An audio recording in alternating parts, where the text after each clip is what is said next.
So for all of my talk about benchwork construction and control panels and wiring and systems like that, maybe we should get around to looking at the actual model railroad that I'm building and whether or not I've made any noticeable progress on that.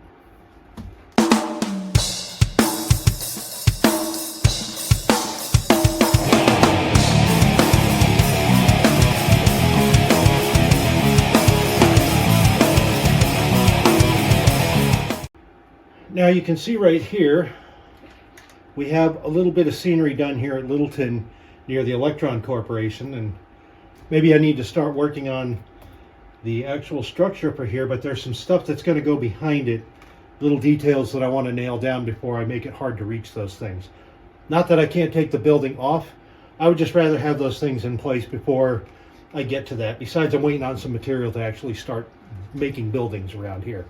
I've been learning a thing or two from Boomer dioramas about how to make large structures, and I figure that can be applied to pretty much any size structure within reason. So among the things to look at here, before I start making any real scenery, I like to make sure I have my infrastructure in place. So I wanted to get at least some road base down, and I've been using a method that I learned about from John Parker using EVA foam. And this is basically the same material as the flooring I'm standing on, only this comes in 1 and 2 mil thicknesses.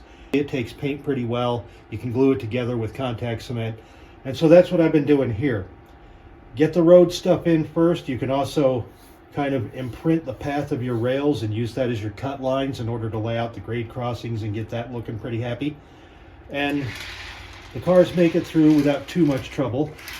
And of course, they make it through even better with the help of a locomotive. And then once that kind of stuff is in place, I feel like I've got enough done. The track has been painted. Then I can start putting down some ground cover, putting down some ballast. And here we're on the Rio Grande side. And so from here down to about 1.5 feet away from Main Street, I've been laying down the ballast and getting all of that stuff looking good. And the Rio Grande ballast was a bit of an experiment. I tried a blend of Woodland Scenic stuff, equal parts of 3 different colors that ended up looking like television fuzz. Like it wasn't easy on the eyes for whatever reason. And I thought, well, that won't do because it's almost like it's camouflaging the track.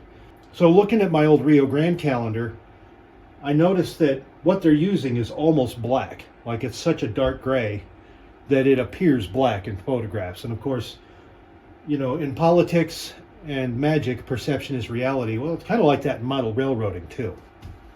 What I ended up using was Arizona Rock and Mineral Great Northern Basalt. This color is kind of deceptive. It goes on looking a much lighter gray. As soon as the water and the glue hits it, it turns almost black. And that made me nervous. But sitting next to some actual Woodland Scenics black cinder ballast, which I have down here mixed in with some dirt on the siding, it actually does lighten up once the glue dries to this kind of dark basalt gray.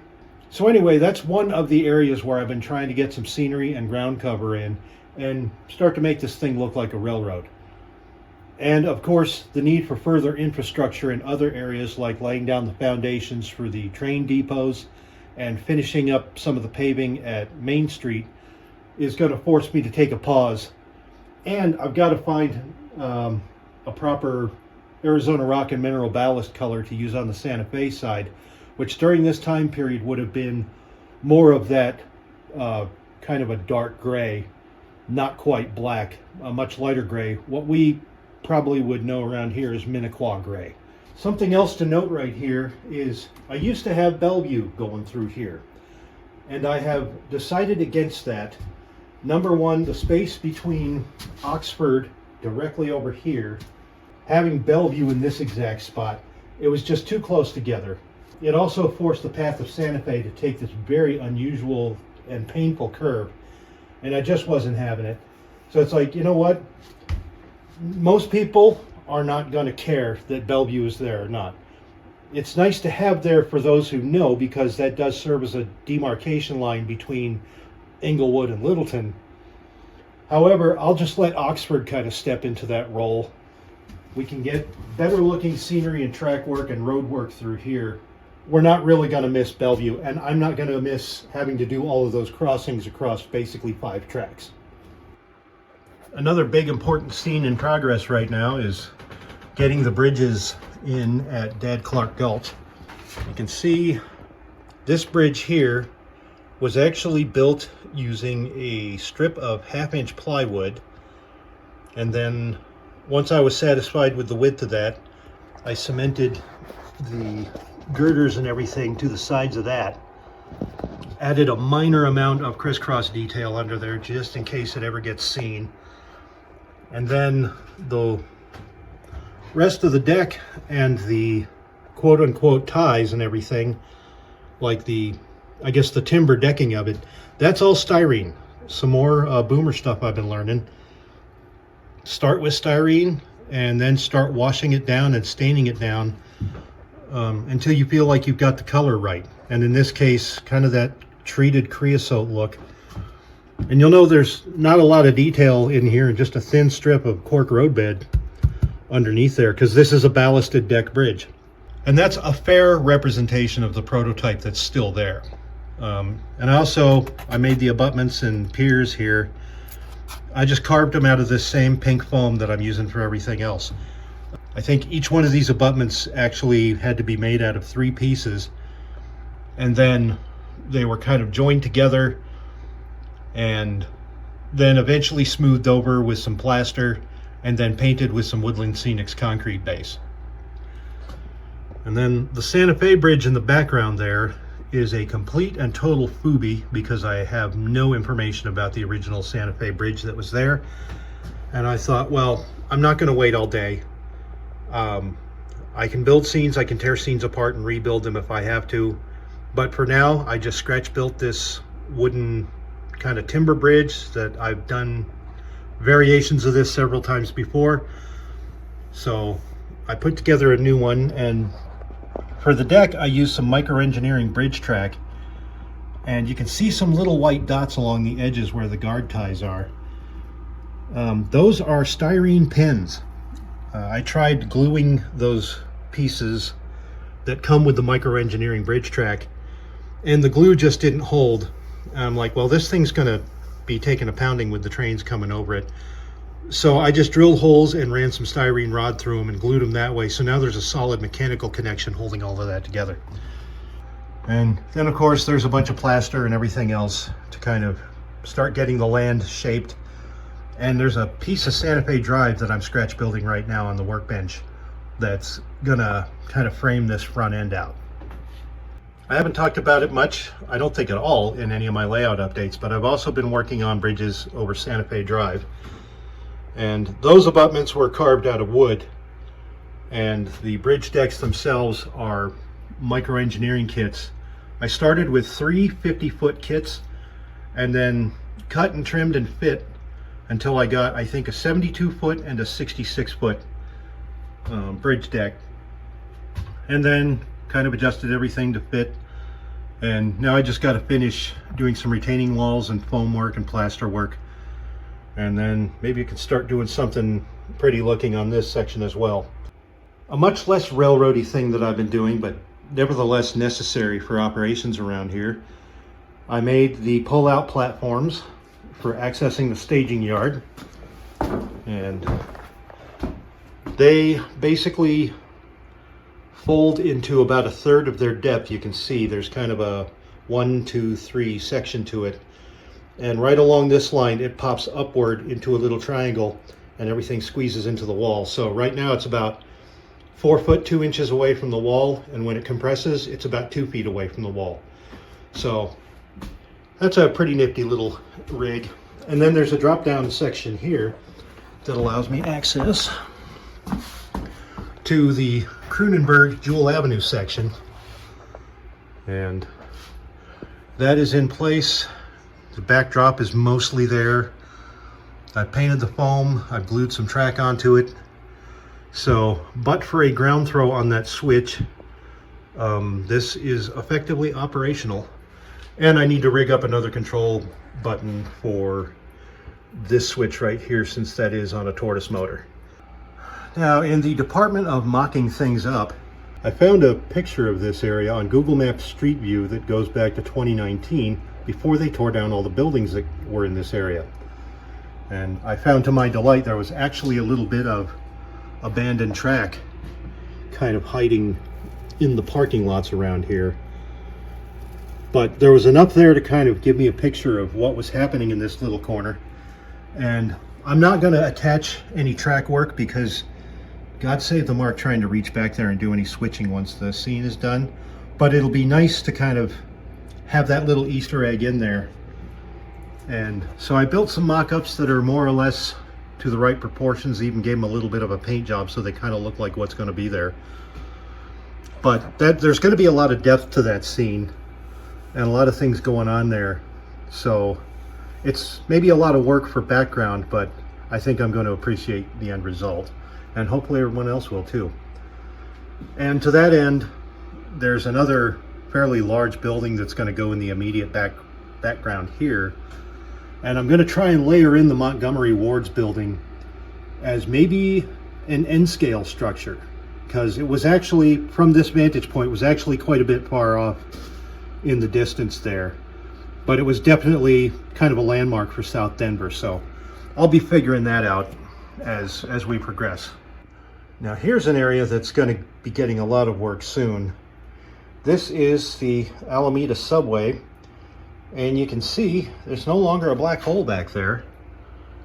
Yeah, you can just kind of see the base of the camera there. But you can also see how the road sort of appears to go upwards and away from us. And that's because the mirror back there has been tilted towards us at the top by about 3 degrees. And so that helps present the prototypical appearance of Alameda climbing upwards as you go east and clear the railroad bridges.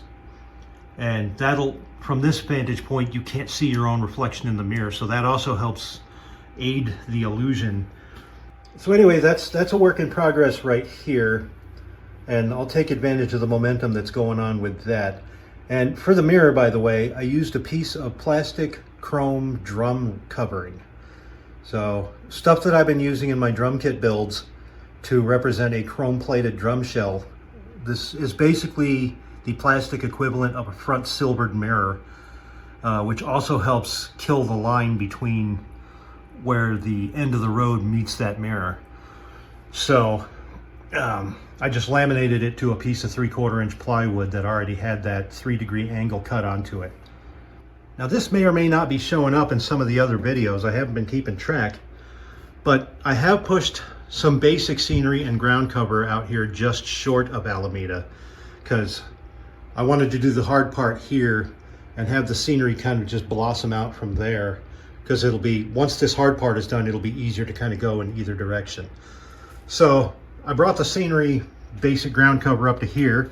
I have another cardboard mock-up for a very distinctive building that's going to go there. And I've got to do some road work on the 6th Avenue overpass here, but at least I've got those bits kind of tied in, and I've gotten a little bit of grass and ground cover going on around there. And I've got to put a building flat in here, and I'm gonna start making a scene right there. And then you can see all the way up to Colorado Cold Storage here. I actually did reconfigure the track work a little bit. I moved everything a little bit farther away from the wall, probably 1/4 inch, maybe. But I replaced the number 4 switch with a number 8, so that looks a little better. And of course, I've got the crossing for Lower Colfax put in. I'm starting to get a little scenery and ground cover there. And I've started building the basic structure for the Colfax viaduct. Now, Colfax and Larimer basically share the same basic construction style. They had these kind of 8-sided concrete pillars with these arched components, stringers, whatever they're called, supporting the linear part of the bridge deck. And you can see kind of here in this cutaway that I've made a little bit of put a little bit of camber in there. And I actually cut apart some molding to make these shapes underneath here, and I still got to put some corbels and fill some things in there. But otherwise, the basics are there, and it's in its proper location. And of course, the top deck, once those things are figured out, I'll get some railing details and things like that on there. And then more ground cover, and we see a similar thing that's going on for Larimer Street, and you can see those pieces I cut out of some molding. And the transition from I-25 over to here is still a work in progress, but I've got a better idea of how I'm going to do that. And of course, Atlas Metals is just begging to get some small structures and work done on that. But we've all seen that part of the scenery before. Well, moving through the rest of the area into Rice Yard, I've been starting to put ground cover and basic scenery work in the busy part of the yard here where all the switches are. And I really hate ballasting around switches because, you know, they still have to work. And keeping those things clear and keeping them from getting glued shut is a real pain and requires very careful, tedious work in order to pull that off. And now, pull it off I've done, but I've done it by focusing just on small batches. So like maybe this end of the double slip switch and these 3 switches were one batch, and then moved on to these 2, and or maybe I did these 3 and then this side of the yard and then this side of the yard. And so eventually I got to the point where I could at least connect the rest of the southbound yard to the scenery patch that I put in there when I first installed the yard in here. So kind of getting that stuff in there, and you know, eventually I'll do the next batch of switches and kind of fill in that spot. And then I've got to do some tie work in this area and start planning for structures in the service area, because there's at least a couple of sand towers and some other details that need to be put in place. And I've been looking at some better pictures of this area from the 60s and 70s and have discovered that apart from maybe a small 1-lane truck road through here, the riverbank actually drops off pretty sharply down this area. And there's some noticeable piles of riprap and reinforcements where needed. So I'm thinking I might have to relocate one of these armrest pads and actually pull the fascia off and maybe readjust the scenery in this area. Another thing I'll talk about since we're here, you can see that Colorado and Southern number 154 is now wearing a green coat. And I actually now have 2 of these. I have twice as many SW7s as the Colorado and Southern, because one of them is painted in pre-merger paint and this one is the post-merger paint job. So I'm doing that for a number of engines, not necessarily number for number, although with the Atherns that I'm working on, repeating a lot of the numbers is actually helping because I don't have to renumber the front number boards, which is good. I hate doing those tiny little decals. But I did them on these Rapido engines and took them from 6232 and 6237 to 832 and 837, and discovered that the microscale decal numbers are not the same as the factory printed numbers, damn it. So, but they're already weathered, and I just decided, you know what, I've done enough with these for now. If I really feel like going in and correcting those mistakes, I'll deal with it. I've also started weathering freight cars in their turn. That's a new rule around here. Nothing goes to the workbench and comes back clean. Some other Burlington Northern goodness that's been happening around here is I picked up a pair of Scale Trains GP40s, and these guys, number one, they're waiting for their weathering, but I've been using these kind of as the transfer critters coming out of 31st Street. I've also noticed during this time period that a lot more engines from the parent road were just cruising through on CNS freights no matter what. So these guys don't have to strictly be in that limited role. If I want to have the switch engines move the transfers and send these guys out on a road train, then I guess I'll just have to do that. Speaking of, These guys are looking very nice in their paint and weathering. And 6301, I've had this one for a long time now. We've seen this one as far back as when I did the first episodes of the 87 show. Number 916 is a Scale Trains 40-2 that represents one of the first batch of 40-2s ordered by the CNS. And this one started as a whiteface engine, and I backdated the paint job because I just needed the body shell to be as correct as possible.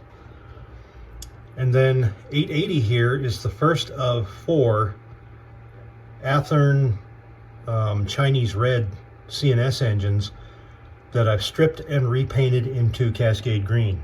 It actually represents this locomotive's appearance around that time. Interestingly, this one did not have the CNS sublettering on the battery box the way most of them did, but it did have the little letters above the number boards on both ends. And those are individually applied alphabet decals. I haven't gotten anybody to make some proper post-merger CNS sublettering. But yeah, I got all these painted and or weathered or both, and got them joined together, and mostly running pretty well. The ESU decoders that are in 6301 and 880 are giving me some grief right now, turning on headlights that are not actually turned on. So that's a little problem I've got to figure out. And you know, with ESU, those are so intuitive and easy to figure out, right? Anyway, so with the control panels, I've talked about, you know, we've got this kind of basic affair with the track diagram, the button, and all of that happiness. And I decided that just wasn't going to cut it, and I thought of a better way of doing it. And this kind of goes back to stuff I have learned years and years ago.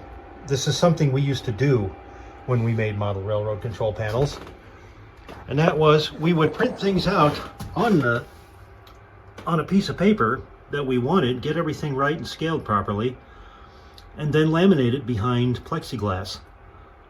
So that's what I've done here. You can see this is the panel formerly known as, well, I guess it's still nicknamed the Green-Eyed Lady because of that little joke. But there's a whole bunch more information on here. So we can see another one here at Overland Park, which, again, you can see all the information. Santa Fe main is in blue, Rio Grande is in gold, the CNS mains are in red, and any secondary tracks or sidings or whatever are in black.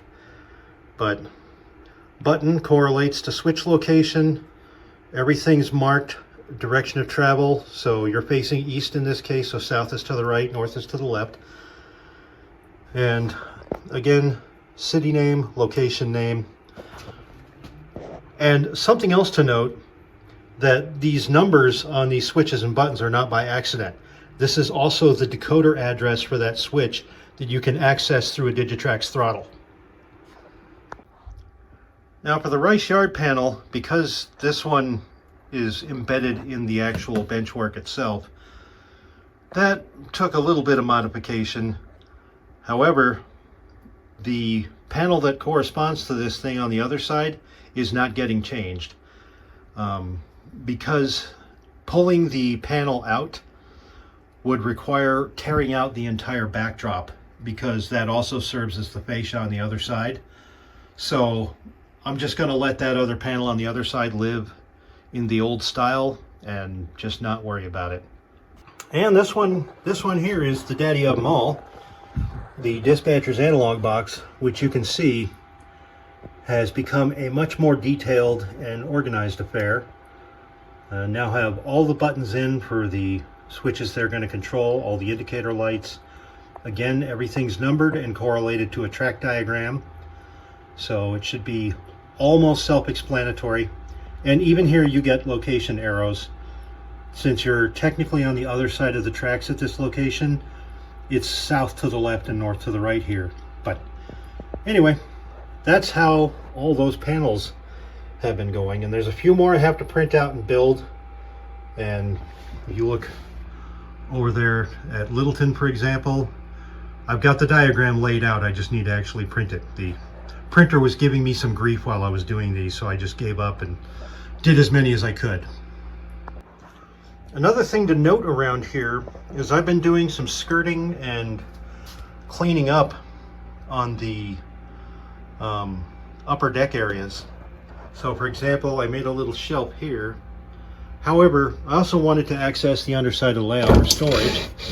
So that's kind of like a little secret door affair that closes up like that, and I still have to figure out the trimming and latching for that, probably correct the way the hinges are mounted, and of course paint it to match the rest of this stuff. But you can see here under Rice Yard I made a little pair of access doors, but otherwise I just kicked that area out for the switch tender's chair roll, so it's much more like a desk under there, and you've got this nice little knee kick in there.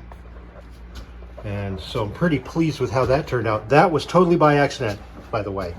I was planning on building 3 16-inch wide cabinets here, and while I was waiting to get more material, I was running trains. I sat down in this chair to work the yard in this area, and I thought, man, this is really comfortable being able to put my legs under here. Why don't we just build it that way on purpose? So that's how that came about. And then I built some storage drawers here. Made a nice little fire extinguisher pocket right there. So now there's no doubt that there is a fire extinguisher there, because it's the only thing that's not silver gray or black. And kind of did that on purpose, but this is all wiring and stuff related to that, except for that air hose right there. But soft close drawers, and that's basically mains electrical, so all my extension cords, power strips, and doodads and goodies like that. And then that little panel hides off the folding platforms, the origami floor that I put in here, and that's been working really well. Now on the other side of that origami floor, you can see I've also been doing some more skirting work on this part of the upper level by the dispatcher's desk, and we can see that continues all the way over to right there.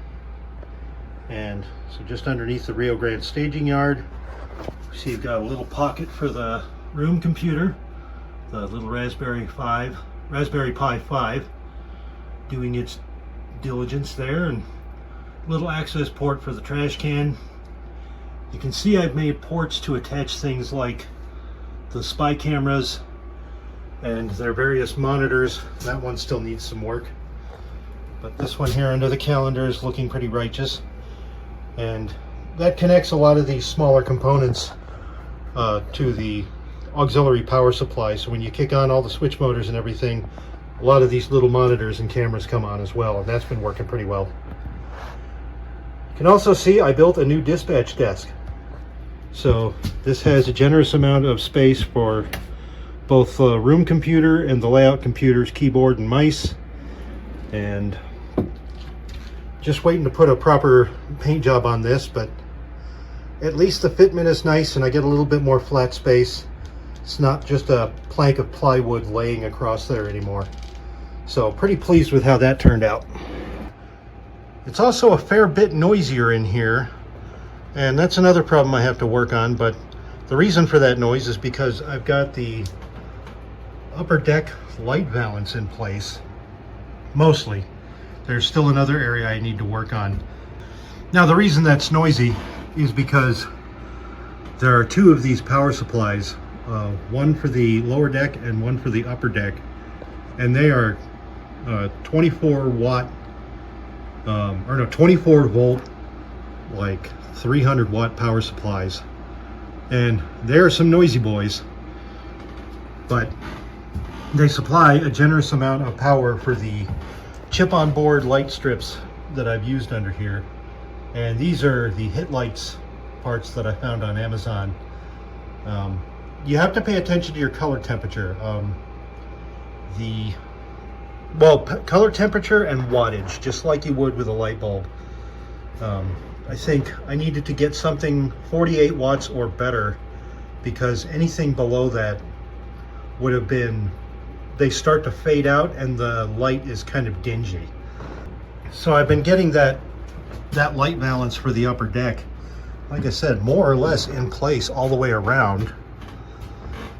And there's a little spot right here where I need to put another strip, and I think I'm going to kick this out and around this area and bring it around over the Oxford Peninsula here.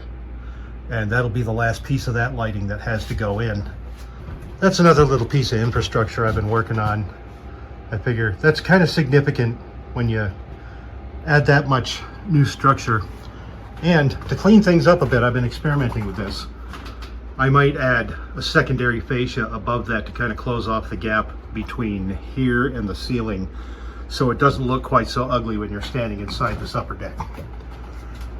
All right, so that's about where it's at right now, even without the 2 turntables and a microphone. And hopefully you've enjoyed seeing these little patches of progress that I'm making on the railroad, and that we could talk about something that actually involves the model railroad and not another half hour of technical details about one very minor aspect of things. So that's one part of it.